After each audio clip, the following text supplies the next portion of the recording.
শ্রী ঠাকুর অনুকূলচন্দ্র পদপন্থে সহস্র কোটি প্রণাম। এখানে উপস্থিত শ্রী শ্রী ঠাকুরଙ୍କ পৌତ୍ର ଆଧ୍ୟାତ୍ମିକ ଜଗତରେ ଏକ ଦିବ୍ୟ ସୂର୍ଯ୍ୟ ସମ ଗୁରୁମୁଖ ଶ୍ରୀଯୁକ୍ତ ବିଦ୍ୟୁତ ଚକ୍ରବର୍ତ୍ତୀ ମହୋଦୟ ଏବଂ ଶ୍ରୀପାଦ ଡକ୍ଟର ଭୂତେନ୍ଦ୍ର ଚକ୍ରବର୍ତ୍ତୀ ମହୋଦୟ ଏବଂ ପୂଜ୍ୟ ମାଙ୍କ ପାଖରେ ମୋତେ ପ୍ରଣାମ ଜଣାଉଛି। ଏଠାରେ ଉପସ୍ଥିତ ସମସ୍ତ ଗୁରୁଦାତା ମା ନାଜକ ଅଦର୍ଜୁ ଏବଂ ନେତୃମଣ୍ଡଳୀ ମଧ୍ୟ ପ୍ରଣାମ ଜଣାଉଛି। ଆଜି ଯେଉଁ ଡିସେମ୍ବର 25ରେ ଏହି ଉତ୍ସବ ପାଳନ କରାଯାଉଛି ଆଉ ଯେଉଁ 20 ବର୍ଷ ଧରି ଏହି ସ୍ଥାନରେ ପ୍ରାୟ ଆମେ ଶ୍ରୀ ଠାକୁରଙ୍କୁ ଗୁଣକୀର୍ତ୍ତନ କରୁଛୁ। ଏଇ ଯେଉଁ ଶ୍ରୀ ଠାକୁରଙ୍କର ପ୍ରତିକୃତି, ଏଇ ଯେଉଁ ଗୋଟେ ଏଲ୍ସିଡି ମାଧ୍ୟମରେ ଶ୍ରୀ ଠାକୁରଙ୍କର ବିଭିନ୍ନ ରୂପ, ବିଭିନ୍ନ ପରିଚୟ, ବିଭିନ୍ନ ପୋଜିସନ୍ ଦେଖାଯାଉଛି। ତା ଭିତରେ 3ଟି ଅଛି ଆମର ଓଡ଼ିଶା ସହିତ ଜଡ଼ିତ।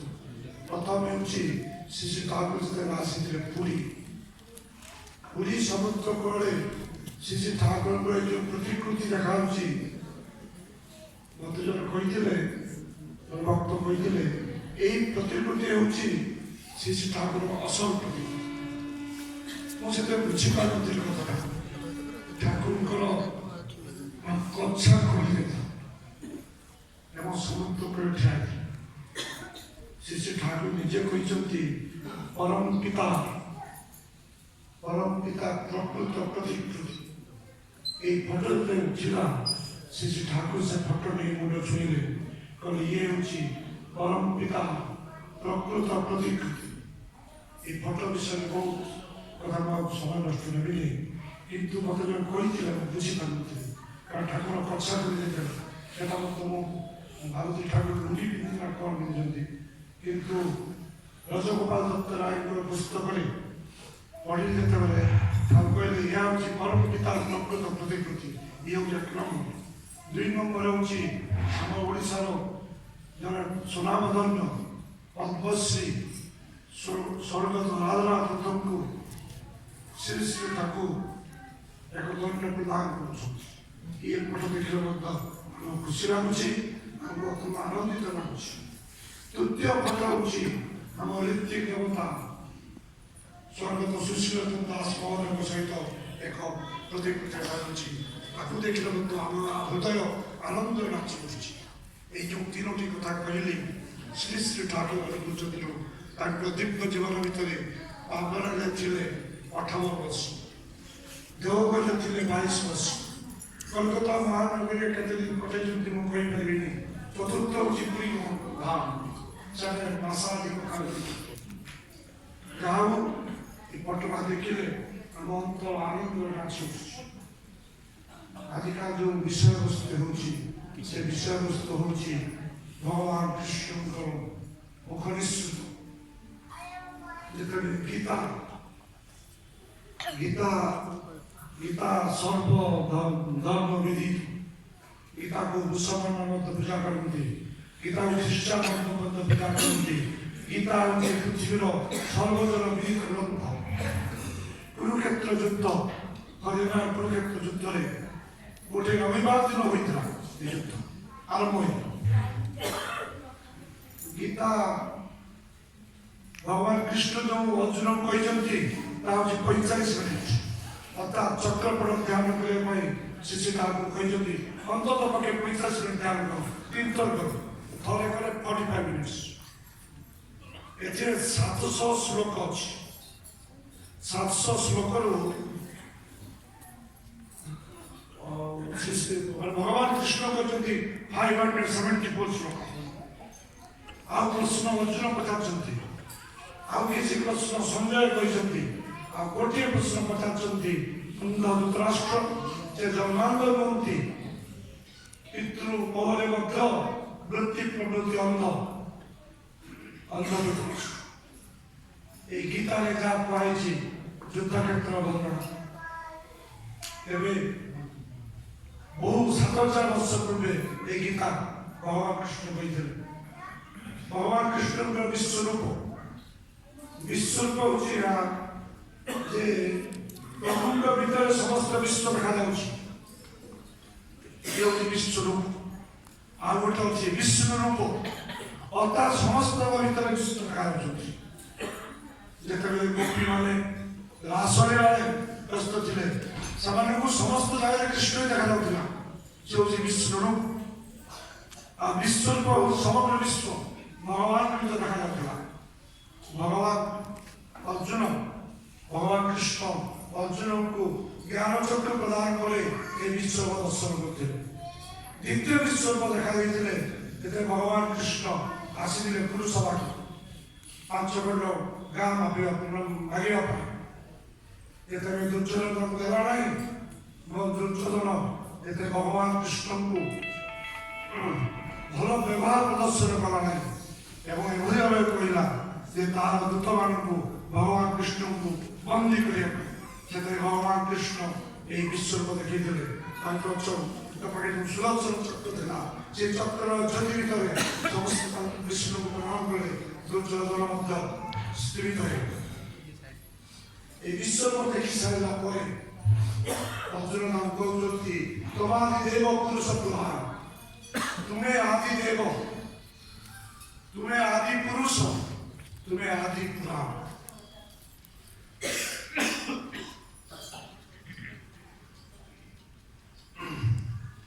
তুমি দেবাদি দেব অনন্ত মহান, অনাদি পুরুষ তুমি বিশ্বময় স্থান।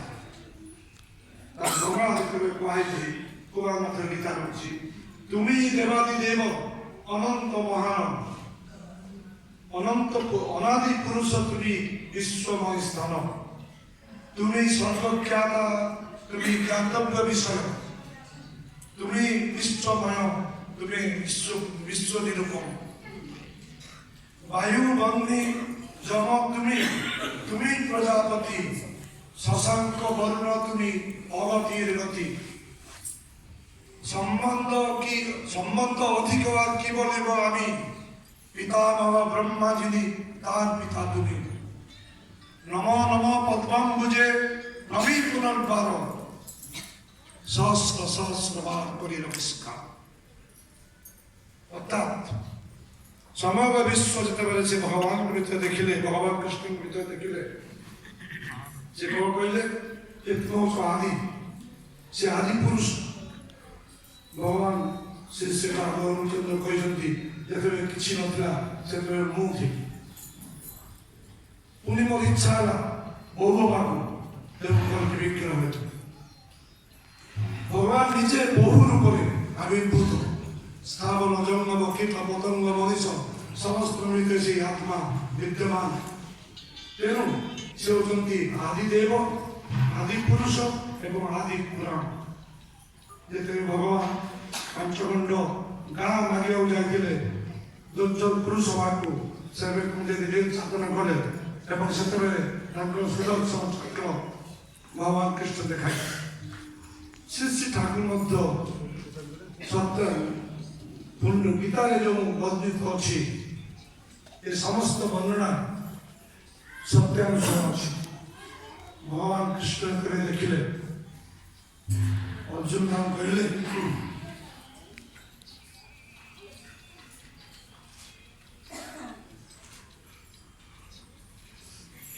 କୃଷ୍ଣ ଯାଦବ ସଖେ ବୋଲି ଏହି ମତ, ସଖା ବି ପୁରସ୍କାର କରିଅଛି। অচ্যুত আনন্দে যাবে থাকিতে শয়নে, অথবা উপবেশন বিহার ভজবে। সাক্ষাতে বা অসাক্ষাতে পরিহাস করি, কত অপরাধ বোধে করিয়াছি হরি। অচিন্তনে তুমি আজ ভিক্ষা তব পাশে, নিতান্ত অজ্ঞান আমি ক্ষমা করো দাসে। হে অনুকূল যে তুমি আজ ভিক্ষা তব পাশে, নিতান্ত অজ্ঞান আমি ক্ষমা করো দাসে। সর্বলোক পিতা তুমি পূজ্য চরাচর, গুরু ও গুরুর গুরু তুমি পরাৎপর। তিলকের মাঝে তব তুলনা অভাব, তোমার অধিক কথা অতুল্য প্রভাব। বিশ্বর পূজিত দেব ঈশ্বর যে তুমি, দণ্ডবত প্রণিপাত করিতেছি আমি। পিতা পুত্রে সখা মিত্রে পতি পত্নী করে, ক্ষমা করে যথা আউ সব সহ্য করে। সেই রূপ ক্ষমা করো আমার যে প্রিয় ভাবি সহ্য করো তা করিও রস। এই যে যোগ এই যোগ হচ্ছে অক্ষর এই যোগ ক্ষয় নাই এবং এই যোগ হচ্ছে আত্মা শরীর আর এই আত্মা হচ্ছে কোন নৈনম চিন্ততি শাস্ত্রাণি নৈনম দহতি পাবক রচনম প্রজনম তপ ন শোষয়তি মারুত শস্ত্রতারে করি দহন କରିପାରିବ ନାହିଁ କୌଣସି ଅଗ୍ନି ତାକୁ ପଡ଼ିପାରିବ ନାହିଁ କୌଣସି ବାୟୁ ତାକୁ ଉଡ଼ାଇ ନେଇପାରିବ ନାହିଁ କିମ୍ବା ସେ ହେଉଛି ଅକ୍ଷୟ ଏବଂ ସେ ଅବ୍ୟୟ ଅବ୍ୟୟ ହେଉଛି ଯେ ବ୍ୟୟ କରିପାରିବ 1953 ମସିହାରେ ଯେତେବେଳେ ତତ୍କାଳୀନ ବିହାର ଜନୈକ ମନ୍ତ୍ରୀ ଯାଇ ସେ ତାକୁ ପଚାରିଲେ ଆପଣଙ୍କ ଆୟ ତାକୁ କହିଲେ ମାନୁ ସାମ୍ବାଲା ନା ବ୍ୟୟ ନା ପ୍ରେମ ହେଉଛି ମୋର ବ୍ୟୟ ଭଲ ପାଇବା ହେଉଛି ମୋର ବ୍ୟୟ କିନ୍ତୁ ସେ ବ୍ୟୟ କେହି ଅବ୍ୟୟ ସେ ବ୍ୟୟ କେହି ସାରିପାରିବେ ନାହିଁ ଭଲ ପାଇବା କେହି ସାରିପାରିବେ ନାହିଁ এই ଯେଉଁ କର୍ମ ଆମେ କରୁଛୁ ଏ ହେଉଛି ନିଷ୍କାମ କର୍ମ ଏଠାରେ ଭଗବାନ କହିଲେ ଆମେ ତ ଘର କର୍ମ କରୁଛୁ ଛୁଆପିଲାଙ୍କୁ ଦେଖୁଛୁ ଚାକିରି କରୁଛୁ କିନ୍ତୁ ଏ ସମସ୍ତ କର୍ମ ଅପେକ୍ଷା ଇଏ ହେଉଛି ଶ୍ରେଷ୍ଠ କର୍ମ ଏଥିରେ ବନ୍ଧନ ନାହିଁ এখানে ভগবান কইলে কোন ঈশ্বরের প্রীতি আরাধনা করে যে সকল কর্ম নর অনুষ্ঠান করে তাহার বিন অন্য কর্ম বন্ধন নিশ্চয় ধনঞ্জয় ঈশ্বরের কর্মে কর যোগদান কর সত্যাংশ শিক্ষা কইলে পরম পিতাঙ্ক সংস্কার ব্যতীত আর যা কিছু সবই বন্ধ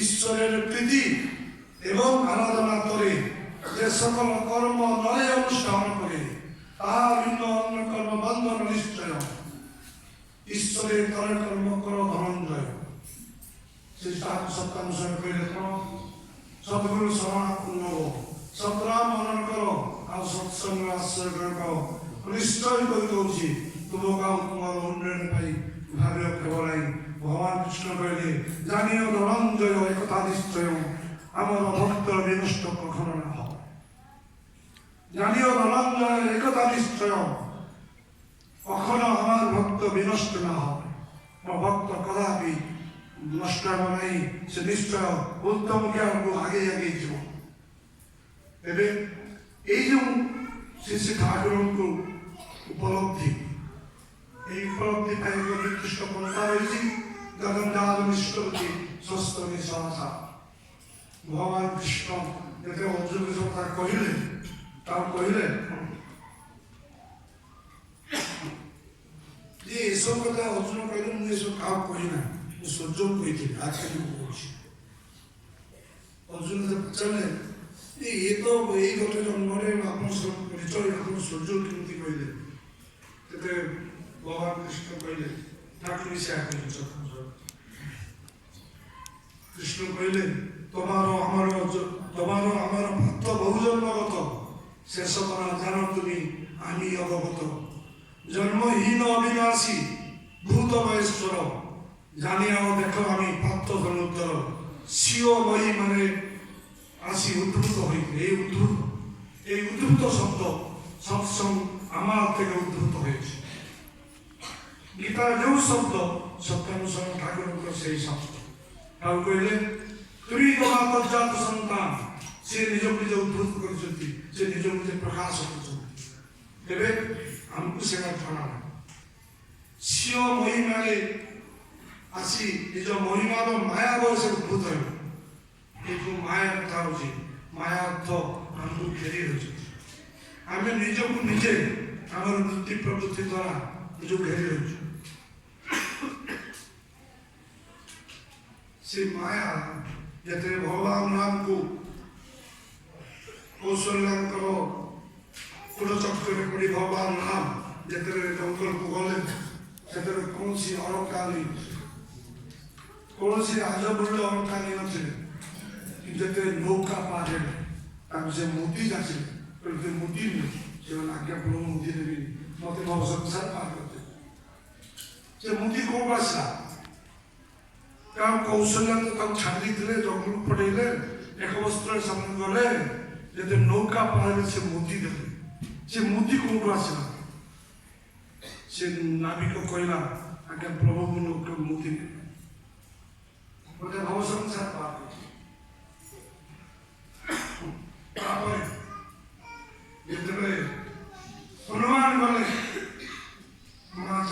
ଠାକୁର ସେ ମୂର୍ତ୍ତି ସେ ମୂର୍ତ୍ତି ମା ଜାନକୀ ଚିହ୍ନିଲେ କହିଲେ ମାୟା ସେ ଏଇ ସବ ମୁଦ୍ରିକା नहीं रचा जाए ये मुद्रिका माया रचा नहीं से माया पटना पाई ये होची कर्म दोनों ईश्वर खुशी कले मनुष्य माया जो जो मोदी कथा कहूँ भगवान राम जेतबे गोलकधाम छाड़ी संसार को आसिले दुई जन दूत कहले आज्ञा आम आप जीवु तुम्हें केमती जीवु ना मुदी था मुदी के देखिपारे से मुदी कहीं देखिपारे से दुई भक्त कहले आम आप मुदी रही तेणु जो भगवान राम जो जंगल गले से मुदी तो हूँ परमात्म मुदी से मुदी कौशल से मुदी कहीकि देखिपारे से मुदी को मंत्र देखिपारे ना से मुदी हूँ माया यही मुदी रचना हो पार ना माँ जानकी से मुदी को चिन्हले नाभिक तो से मुदी को चिन्हला नहीं कि नेला नहीं कहला भगवान मत संसार बर्बाद कर दिंतु तेणु जो प्रार्थना अर्जुन की अचिंत्य देहास तुम्हें भिक्षा कब से अज्ञानी अवधानी क्षमा कर दासे समस्त सत्संगी मानू जो आह्वान देले ठाकुर सर्वप्रथम आह्वान को दुर्बलता विरुद्ध युद्ध दुर्बलता विरुद्ध युद्ध हूँ सत्संग साधना यही प्रकार माया आबद्ध हो भगवान कृष्ण युद्ध में जाऊन कृष्ण दान कहले धर्म युद्ध हम स्वर्गे चले जाए जयी हले मोहित सर्वसुख पावे आई बोली युद्ध कराई निश्चय ये युद्ध निश्चय सर्वप्रथम मानी हूँ सर्वप्रथम फास्ट हमारे युद्ध ताई बोली युद्ध कराई निश्चय रणे मन दृढ़ कर उठ धनंजय हे धनंजय ये समस्त मंदे उठ धनंजय ये प्रश्न भगवान कृष्ण अर्जुन को एते बुझेले 45 बुझेला परे जाई अर्जुन कांडी बदल किंतु हनुमान निज बुद्धि भगवान राम को सेवा करते से ठाकुर कहले ठाकुर प्रश्न कहले से अर्जुन को रथर नाम कवि ध्वज रथ उपरे हनुमान बसते से जिते ब्रह्मास्त्र आसला भगवान तो निजे सारथी साथी किंतु जिते ब्रह्मास्त्र आसला हनुमान से ठाकुर कहले हनुमान हूँ आदर्श भगवान कृष्ण कहते दी प्रकार भक्त कहते जन हजार भक्त आ गोटे मांडर भक्त बिले का छुआ को धरिक काम धरिक छुआ मैंने खाली गाँ गाँ कहते किंतु कथा मानते ये भक्ति आउ मांकड़ मान भक्ति होची मांकड़ पिला तार मां को धरि काबुली करथि ते ठाकुर जति ए मांकड़ पिला जो उच्च शक्ति अछि सेई पे भाबरे तुमको धर এবং ঠাকুর কইলে জগন্নাথকে হেরা ফেলি জীবননাথকে হেরা ফেলি জগন্নাথকে দেখতে গেলি জীবননাথ যে জগন্নাথ অহংকারে দেখতে না পেলি তেমন আমকু ভগবান করিও সেই মাংকড় ভক্তি সহিত কিন্তু মাঝার ভক্তি মধ্য শিষ্য কইছেন যে বিলেই ছুয়া যেমতি বিলেই মা তাকে ধরে নেই যা সবরে জ্ঞান কথা মা কথা মানেছি সেমতি গুরু কথা মানিବାକୁ ପଡ଼ିବ ଏବଂ ଗୁରୁ ଧରିବାକୁ ପଡ଼ିବ ସେଇ ଜଗନ୍ନାଥର ହାତ ନାହିଁ ଜଗନ୍ନାଥର ହାତ ନାହିଁ ଆମେ ତାଙ୍କୁ ଧରିବାକୁ ପଡ଼ିବ ଏଇ ଯେଉଁ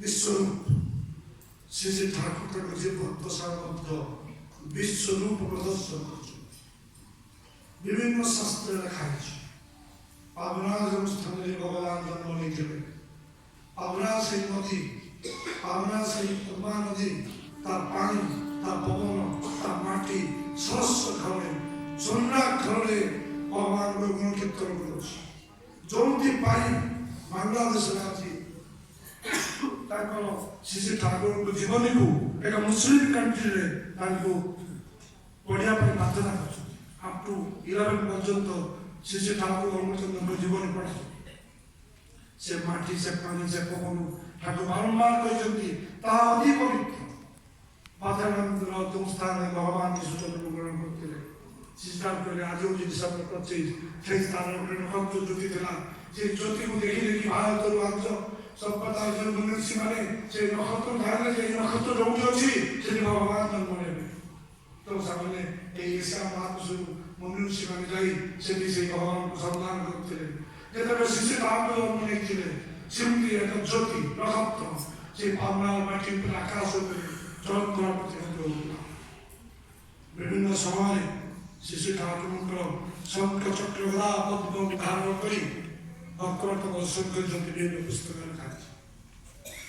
ଭାରତ ତତ୍କାଳୀନ ସମସ୍ତ ରାଜନୈତିକ ନେତା starting from father of the nation Mahatma Gandhi ସେ ମଧ୍ୟ ଆସି ଶିଶୁ ଠାକୁର ପାଖରେ ପହଞ୍ଚିଥିଲେ। ଠାକୁରଙ୍କ ଆଦର୍ଶରେ ସେ ଖୁସି ହେଇଥିଲେ ଏବଂ ସେଠି ଚରଖା ମଧ୍ୟ ଚାଲିଥିଲା। ଠାକୁର ସମସ୍ତଙ୍କୁ କହିଲେ ଚରଖା ମହାତ୍ମାଜୀ ଚରଖା ଦେଖି ବହୁତ ଖୁସି ହେଇଥିଲେ।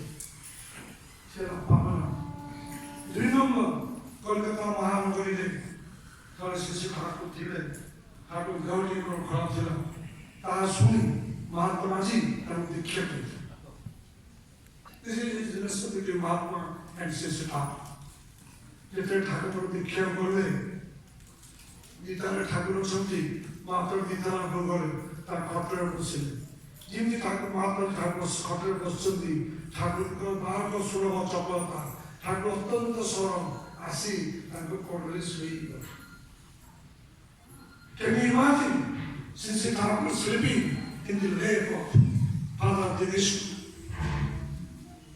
ଏହା ଦେଖି ପ୍ରଚୁର ଦପ୍ତର ବହିରେ ଲେଖାଛି। ଏହା ଦେଖି ମହାତ୍ମାଜୀ ହସିଲେ। ଯଦିଓ ମହାତ୍ମାଜୀ ଠାକୁରଙ୍କର ନିର୍ଦ୍ଦେଶକୁ ପରିପାଳନ କରିପାରିନଥିଲେ କିନ୍ତୁ ଠାକୁରଙ୍କ ବହୁତ ଭକ୍ତ ଥିଲା। ମହାତ୍ମାଜୀ କହିଲେ କଣ ଯେ ବାବରରୁ ଫେରିବା ପରେ ମତେ ଗୋଟେ ଗ୍ରୁପ ଆପଣଙ୍କୁ ବହୁତ ପ୍ରଶଂସା କରୁଛନ୍ତି। ତା ଭିତରେ ବହୁତ ବଡ଼ ବଡ଼ ନେତା ଅଛନ୍ତି। ଆଉ ଗୋଟେ ଗ୍ରୁପ ମତେ ବହୁତ ନିନ୍ଦା ଆପଣଙ୍କୁ ବହୁତ ନିନ୍ଦା କରିଛନ୍ତି। ତା ଭିତରେ ମଧ୍ୟ ବଡ଼ ବଡ଼ ନେତା ଅଛନ୍ତି।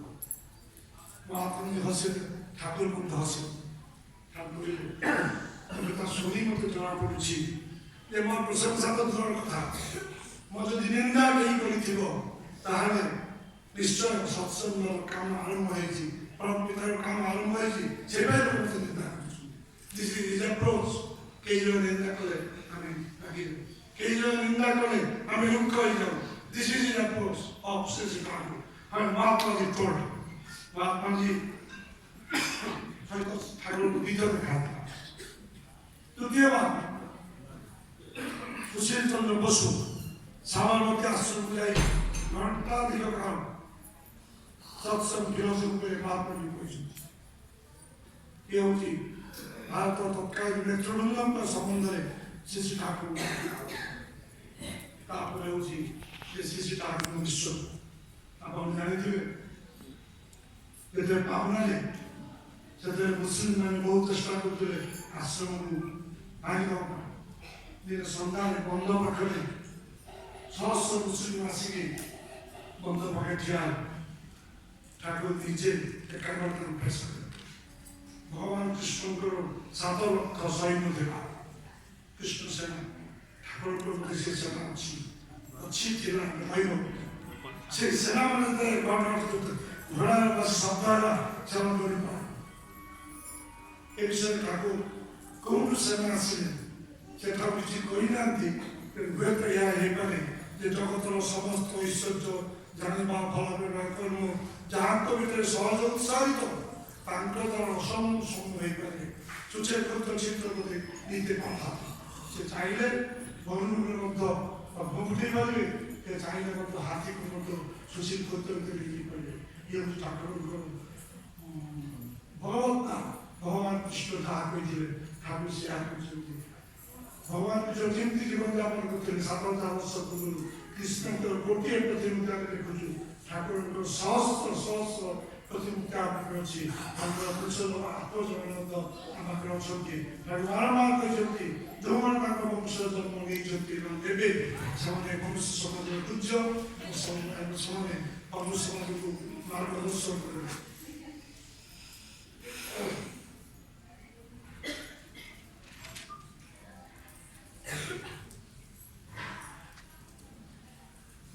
এই ଯେଉଁ ଶାଣ୍ଢିଲ୍ୟ ଗୋତ୍ର যদি শান্তির পুত্রে ব্রহ্মাক্য দুইজন ও বিরাট এবং মনুଙ୍କର ଆର୍ଜନ ପୁଅ ମରିଚି ଅତ୍ରି ଅଙ୍ଗିରା ପୁଲସ୍ତ ଭୃଗୁ କୁଲ କ୍ରତୁ ଅଚେତ ମରିଚଙ୍କ ପୁଅ ହଉଛନ୍ତି କଶ୍ୟପ, ଅତ୍ରିଙ୍କ ପୁଅ ଦୁର୍ବାସା, ଅଙ୍ଗିରାଙ୍କ ପୁଅ ବୃହସ୍ପତି, ପୁଲସ୍ତଙ୍କ ପୁଅ ବିଶ୍ରବା ହେଉଛି ରାବଣର ବାପା, କଶ୍ୟପଙ୍କ ପୁଅ ଅସିତଙ୍କ ଦୁଇ ପୁଅ ଜଣେ ସାଣ୍ଡିଲ୍ୟଙ୍କର ଦେବଦେବ। এই সান্ডিল্য পুত্রରୁ 40th জেনারেশন শ্রী রামচন্দ্র, শ্রী প্রভাচন্দ্র চক্রবর্তী, শ্রী কুমুদ্র চক্রবর্তী এবং গুরু প্রসাদ দেবীଙ୍କ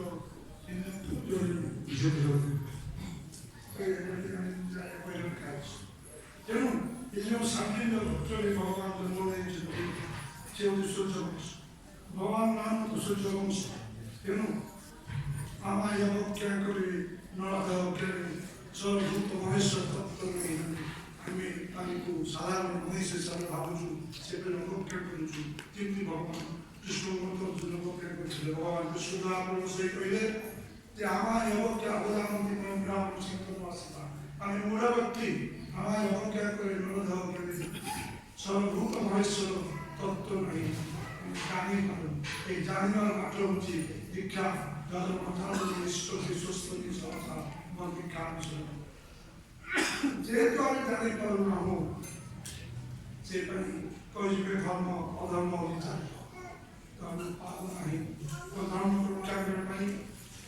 ধর্ম ଆମେ ପାପ ବୃଦ୍ଧି ଯখন ଯେତେ ଧର୍ମ ବାହାରିବେ ପାପ ବୃଦ୍ଧିବେ ଆବିର୍ଭୂତ ହୋଇ ଆମେ ଅର୍ଜୁନ ତখন ସେତେବେଳେ ଯାଇ ସାଧୁদের পবিত্র দান করিবে, সাধুমান রক্ষা করিবে, সাধুମାନେ ସମସ୍ତେ ସଚେତନ ଅଛନ୍ତି। ସାଧୁ ନଥିଲେ ଆମେ ଏଠି ଆସିବେ ତାପରେ ଯେ ବିଶ୍ୱରେ ଅସୁବିଧା ଆପଣ ଏଠି ଆସିଛନ୍ତି, ଆପଣଙ୍କୁ ଭାବିଲେ ଆମେ ନିଜ ବୁଦ୍ଧିରେ ଆସିଛନ୍ତି, ଆପଣଙ୍କୁ ସେ ଶକ୍ତି ଆମେ ମିଳିଛି। ସାଧୁদের পবিত্র দান କରିବାରେ ପାପୀରେ ଧ୍ୱଂସ ନୀତି ସାଧୁମାନେ ପାପୀ ଧ୍ୱଂସ କରିବେ, ধ্বংস নিষ্প্রচন চক্র দেবে সাধুমান রক্ষা କରିବା ପାଇଁ যুগে যুগে আবির্ভূত হই অবনীতে পৃথিবীতে ভগবান রক্ষা করি। যেমনি গীতার ভগবান কইলে অন্য চিন্তয়ন্তে মা যেজনা পঞ্চমাসতে তেসার নিত্য বিশুদ্ধম যোগেন মহাময়। ଆପଣ ଘରେ ମିଠା ପହଞ୍ଚେଇ ଦେବେ, ଆପଣ ଘରେ ଚାଉଳ ଯଦି କିଛି ନଥିବ, ଆପଣ ଯଦି ଆକାଶ ମାଇକିରେ ଅର୍ପଣ କରି ଚାଲୁଥିବେ, କିଛି ଆପଣଙ୍କର ଅର୍ଥ ପହଞ୍ଚୁନଥିବ, ଭଗବାନ ଯେକୌଣସି ଉପାୟରେ ଠାକୁର ସବୁ ଘରେ ଘରେ ମିଠା ଖଟା ଚାଉଳ ଡାଲି ପହଞ୍ଚେଇଛନ୍ତି। ହଜାର ହଜାର ଇତିହାସ ବର୍ଣ୍ଣନା ହେଇଛି, ଠାକୁର ଜୀବନରେ ବର୍ଣ୍ଣନା ହେଇଛି। ଏକାନ୍ତ ଅନ୍ତରରେ ଚିନ୍ତା କରିଛି আমি বহন করি লক্ষ্য তার সমস্ত ভাব মুক্তি পর্যন্ত বহন করি নিশ্চয় জানি মহানন্দয় একথা নিশ্চয় আমার ভক্ত কখনো বিনষ্ট না হয়, ভক্ত কথা বিনষ্ট নেই। তেণু সাধু ମାନଙ୍କୁ ପରିତ୍ରାଣ କରିବା ପାଇଁ ଆପଣ ନିଶ୍ଚୟ ସାଧୁ ନହେଲେ ଏକା ଆସିପାରିବେ। ତେଣୁ ପରିତ୍ରାଣ କରିବା ପାଇଁ ଭଗବାନଙ୍କର ନିଷ୍ଠୁରତା କହୁଛନ୍ତି। সাধুদের পুত্র দান করিবারে পাপীদের ধ্বংস নীতি সাধনে অন্তরে যুগে যুগে এই অবনীতে ভগবান আসছেন। ভগবান কৃষ্ণ আসছিলেন, ভগবান রাম আসছিলেন, তারপরে ভগবান বুদ্ধ ভগবান কৃষ্ণ এবং আসছিলেন। শ্রী ঠাকুরের শেষ ভক্তি কইবি যে যেমন ভক্ত অচিন্ত সেন আসলে শ্রী ঠাকুর দেখা করে ঠাকুর বসছেন যেমনি আম গଛ ଅଛି ତା ଚାରିପଟେ ତା ପାଖାପାଖି ବସିଛନ୍ତି। ସକାଳ 8ଟା 8:30 ଠାରୁ ସୂର୍ଯ୍ୟୋଦୟ ପ୍ରଭୁଙ୍କର ପାଦରେ ସେବା କରୁଛି ସୂର୍ଯ୍ୟ। ପ୍ରଫୁଲ୍ଲ କୁମାର ଦାସ ଠାକୁରଙ୍କର ଭକ୍ତ ଅମଳିକ ଜାଣିଛନ୍ତି ସେଠି ଗୋଟେ ରାମକୃଷ୍ଣ ମିଶନ ସ୍କୁଲ ଅଛି, ସେ ସ୍କୁଲରେ ସେ ହଉଛନ୍ତି ଅଚିନ୍ତ ସେନ। ଶ୍ରୀ ରାମକୃଷ୍ଣଙ୍କର ଜୀବନୀ ଲେଖକ ତାର ଥୋକିଆ যে জীবনী লিখিবে সে খোঁজি সে রামকৃষ্ণর কথা শুনিবে, বিভিন্ন জায়গায় পড়িবে। এই পড়ু তাঙ্কর চরিত্র অন্ত সব পরিবর্তনে ଆପଣ ଯଦି ଠାକୁର ଜୀବନୀ ଲେଖିବେ ଏ ଲେଖୁ ଆପଣଙ୍କର କାମକୁ ଦମ ମାତ୍ସର୍ଯ୍ୟ ଅନ୍ୟ ପାଇଁ ଏ ଛୋଟ ପିଲାମାନେ କହୁଥିଲେ ବୁଝା ପଡ଼ ଗୀତା ସେ ହେଉଛି ସ୍ୱତନ୍ତ୍ର। ତାପରେ ଯେତେବେଳେ ରାମକୃଷ୍ଣ ଚିନ୍ତନ ଆସିଲେ ଘଣ୍ଟେ 20 ମିନିଟ୍ ଠାକୁର ସହିତ କଥା ସେଠି ଆସିଲେ ଠାକୁର ଠିଆ ହେଇକି ତାଙ୍କୁ ନମସ୍କାର କଲେ ପୁଣି ଯେତେ ବସିଲେ ଠାକୁର ତାଙ୍କୁ କହିଲେ ଆମେ ବସିତେ ପାରି ବସିଲେ ଘଣ୍ଟେ 20 ମିନିଟ୍ କଥା ହେଇସାରି ସେମାନେ ଗଲେ କାଳି ପାଖରେ ଠାକୁର ହଠାତ୍ ଠିଆ ଗୋଟେ ଧୋତି ଯେଉଁ ଠାକୁର ପିନ୍ଧନ୍ତି ଆଉ ଗୋଟେ ଚଦନ୍ତି ତାକୁ ମୁଣ୍ଡିଆ ପାଖରେ ଯେଉଁ ଭକ୍ତମାନେ ପ୍ରଫୁଲ୍ଲ କୁମାର ଦାସ କୃଷ୍ଣସନ ମହାରାଜ ଶରଚନ୍ଦ୍ର ହାଲଦାର ସେମାନେ ଠାକୁରଙ୍କୁ ଅନେଇଛନ୍ତି ଅଚିନ୍ତ ସେନ ସେ ଗାଡ଼ିଟା ଅଛି ପ୍ରେସ୍ ବହି ଅଛି ଠାକୁର ଅନେଇଛନ୍ତି ସେମାନଙ୍କୁ ଅଚିନ୍ତ ସେନ ଆଉ ପାଖରେ ଯେଉଁ ଭକ୍ତମାନେ ଥିଲେ ସେମାନେ ଠାକୁର ଅନେଇଛନ୍ତି ହଠାତ୍ ଦେଖାଗଲା যে ঠাকুর শ্রী রামকৃষ্ণ এই যে চাদরটা আনিকি ঠাকুরের করে দেবে দেখাগলা রামকৃষ্ণ কেউ ঠাকুর সেই যে তার পুরোন্ত অবতার ও দেখে যে সে নিজে ভক্তন দেখা যায় সে নিজের পুরোন্ত অবতার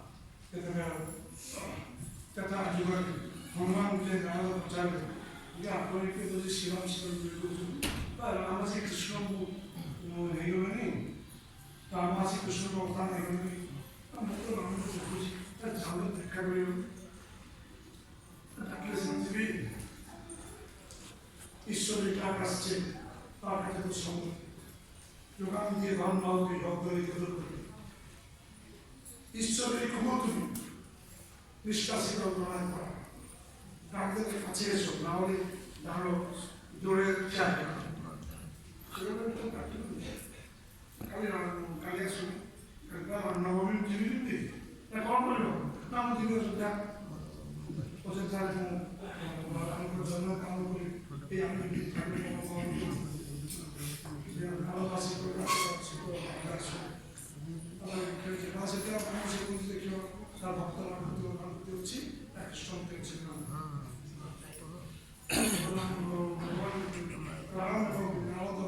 ଆସିକି ସେ ଗାଈ ରୋଷେଇ ସମସ୍ତ ଧର୍ମ ଭାଗ କରିକି ଗାଈ ରୋଷେଇ ଖାଇଲେ ହନୁମାନ ନିଜ ରୋଷେଇ କରୁଛନ୍ତି ଗୋଟେ ଟ୍ରେନ୍ ଆସି କରୁଛନ୍ତି ଏକ ନମ୍ବର ଦେଇଗଲେ 2 ନମ୍ବର ଦେଇଗଲେ 3 ନମ୍ବର ଦେଇଗଲେ 4 ନମ୍ବରରୁ ସେ ସେଇ ଟ୍ରେନ୍ରେ ଠିଆ ସେ ଅରୁଛନ୍ତି ତାଙ୍କ ପାଦ ସେ ଭଗବାନଙ୍କ ପାଦକୁ ଦେଖି ସେ ଯେ ପ୍ରଭୁ ନାରଦରେ ଖାଇବାକୁ ଯିଏ ଭୋକ ହେଲେ ଠିଆ ହେଇଛି ତାଙ୍କ ପାଖରୁ ସେ ପାଦ ଦେଖିଥିଲେ ଭଗବାନଙ୍କ ପାଦ ଦେଖିଲେ ଜାଣିଲେ ଇଏ କି ପ୍ରୋଗ୍ରାମ ସେ ସେଠି ଆଉ ଠିଆ ହେଇଗଲେ ଖାଇବାକୁ ସେଗୁলো ପ୍ରଭୁ କି ପାପ କରୁଥିଲେ ଆପଣ ନିଜେ ଏଠି ଆସିବେ ଆପଣ କାହିଁକି କଷ୍ଟ ମୁଁ ଦେବି ମୁଁ ନିଜେ ଯିବାର ଥିଲା ଆପଣ ମୋ ଆସିଲେ ମୁଁ କ'ଣ ଭୁଲ କଲି ଏ ପ୍ରଭୁ ନିଜେ ଆସିବେ ये प्रभुଙ୍କର ପାଦ ଦେଖିକି ଭଗବାନଙ୍କୁ ଚିହ୍ନ ଯେ ଭକ୍ତ ସେ ଭଗବାନଙ୍କର ପାଦ ଦେଖି ଚିହ୍ନ ଭଗବାନଙ୍କର ଗୋଟେ କଥାରେ ଚିହ୍ନ ସତ୍ୟାନୁସରଣ ଗୋଟେ ବାଣୀ ପରିଧାନ ଦେବ ତା ମନ ମାନିଯିବ ଏଇ ଯେଉଁ ଭାଇ ପୁସ୍ତକ ସେ ଜାଣିପାରିବନି କିଏ କିନ୍ତୁ ମନ ମାନି ଦିସ୍ ଇଜ୍ ସଂସ୍କାର ପରମପୁରୁଷ ମନ ଆସୁଛି ସେଇ ପାଦ ସେବା କଲେ କିଏ ନାମିକ ସେ କହିଲା ଭଗବାନ ମୁଁ ସମୃଦ୍ଧି ଦେବିନି ମୋତେ ବହୁ ସଂସାର ପାର କରୁଥିବ ଆଉ ପଦ ଦେଖିଲା କିଏ ବାଣୀ ଯେତେବେଳେ 3-5 ଜଣ ବାମନ ଅବତାର ମାଗିଲେ କହିଲେ ହଁ ଦେବି ମୁଁ ଧାନ କରିବି ଆଗ ଗୁରୁ ଶୁକ୍ରାଚାର୍ଯ୍ୟ ମନା କରିବି କହିଲେ ନା ମୁଁ ବାମନ ଆସିବି ତ ଦେବିନି କାହିଁକି ଗୋଟିଏ ପାଦରେ ଚାଲିବ 8-7 ଆକାଶ ଆଉ ଗୋଟେ ପାଦରେ ଦେଖିଲେ ସାରା ପୃଥିବୀ ଭଗବାନଙ୍କ ପାଦ ଦେବ ଚିତ୍ତ ପାଦ अब दुईटा पाद गला तो आकाश चलिगला गोटे दुईटा तो आगे पाद रखे कहले तुम सत्य करुछ केवल सत्य करुछ मत गोटे पाद और से दुईटा पाद भगवान पाद को लगे से पाद देखिले शंकर चक्रधरा प्रधान भगवान विष्णु अब ठाकुर जी को कहले